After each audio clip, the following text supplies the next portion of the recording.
so today's video is going to be a quick hair tutorial showing you how to do this romantic, messy, twisted fishtail braid. Now, I absolutely love wearing fishtails no matter what time of the year, but they are great in the winter because a lot of the time I wear scarves and it stops my hair from like knotting at the back of my neck, so I really like them. They're also really easy to do. They look complicated, but they're actually really easy, and they work best when you have dirty hair. Although when I start this video, I actually do have super squeaky clean hair, so I'm also going to show you a few tips if you want to do a fishtail braid but if your hair is clean, to make it easier for you. I did actually wear this during a shoot that I did with L'Oreal this week, and if you guys want to go and check that out, I will put a link in the info bar below. It was super fun. I went out for a girly day with my friends Amelia and Becky, and we went up the London Eye, and it was just awesome. So they've made this super beautiful video of our day, so I hope you guys enjoy that, and let's get into the tutorial. So like I said, fishtails do work even better on dirty hair, but if you do have clean hair like me,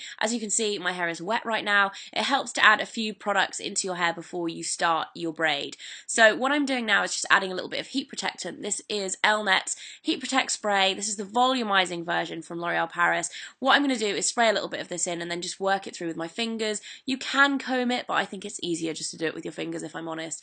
And then this just helps not only to protect your hair from the heat from your hairdryer, which I'm using now, but it also adds a little bit of volume and just a little bit more body to the hair. Once it's dry, I'm going to use a little bit of texturizing spray. You can also use a dry shampoo depending on what you have, but this just helps to add more texture to the hair, obviously, but this will make your plait last longer, but it's also going to make it easier to put in as well because it really adds a bit more friction, especially useful if you have particularly shiny or slippy hair. So once I have really worked that into my hair, what I'm going to do is backcomb a little bit. So I'm going to start with the fringe just to add that extra bit of volume and also to keep the volume in place throughout the day so it doesn't kind of fall out too easily. So I'm going to add a little bit of backcombing in the front, and then I'm also going to put a little bit in the back as well around my crown. Like I said, you can add a bit more volume than me if you want to. I just am doing a tiny bit, but it will help it stay in place all day. And then I'm going to start the twist at the back of my head. So what you want to do is just sweep your hair all the way over to the side and then start twisting. You want to keep the twist really tight, and then you want to secure it in place with a couple of bobby pins or hair grips, whatever you want to call them. And don't worry about being able to see these because we're going to take them out a bit later on. So once you've done that, you want to section your hair into two halves, and then you want to start taking small sections from the outer side of each of these halves and pull it over to the inner side of the other half, as you can see, like I'm doing now. If you want your fishtail to be a little bit more chunky, you can use larger sections. If you want it to be really fine and have lots of intricate detail, use smaller sections of hair. And then you just want to keep doing this all the way down right to the bottom of your hair. And another thing to note as well is that I like to keep a little bit of hair out of the front. Totally up to you and depends on the length of your fringe, but that is how I like to do my fishtails. I like to leave quite a lot of hair out at the front. And as you are plaiting down your hair, in order to make the plait kind of twist around and keep in theme with the twist at the back of your head, you just need to keep pulling it in towards you as you're plaiting.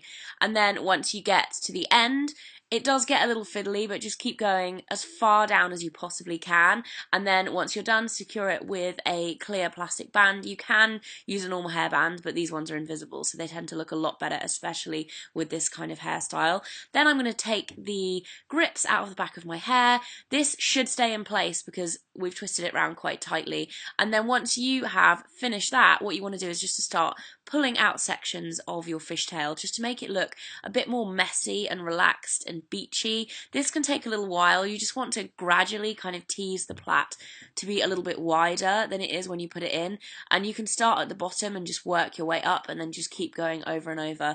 And you can also pull like individual sections out as well if you want it to be a little bit more messy. And then once I'm happy with my plait, I'm just going to add a little bit more backcombing into the fringe just to add a little bit more volume, and then I am going to spray it to keep it in place. I'm using L'Oreal's Elnet. This is the original version, and I'm also just going to spray my hair just to get rid of any flyaways and also to keep the plait in place. And that is it. I hope you guys enjoyed this video, and I'll see you soon. Hey guys, today I am back with a haul video for you all. It feels like it's been ages since I've done a haul, and for me it probably has been longer than normal, but for normal